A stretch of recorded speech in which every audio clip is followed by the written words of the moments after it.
Israel diduga mulai kewalahan menghadapi perang Gaza dengan militan Palestina.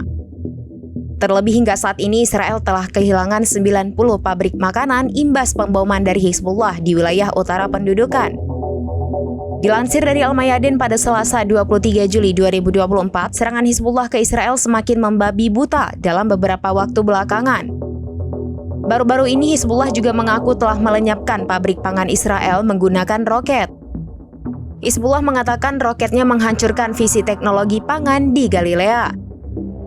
Ada setidaknya 90 pabrik dan 500 pekerja kini lenyap dan tidak tersisa di wilayah tersebut. Dari kehancuran tersebut, otoritas Israel mengalami kerugian lebih dari 100 juta shekel atau sekira 27 juta dolar. Diketahui sebelumnya, pemboman yang dilakukan Hizbullah itu membuat pemukiman Zionis terusir.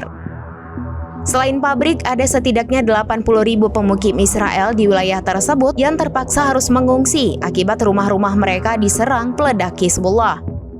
Bahkan puluhan ribu warga Israel itu mengaku enggan kembali ke wilayah tersebut. Mereka juga menyalahkan pemerintah Israel atas pemboman yang dilakukan oleh Hizbullah di wilayah utara itu.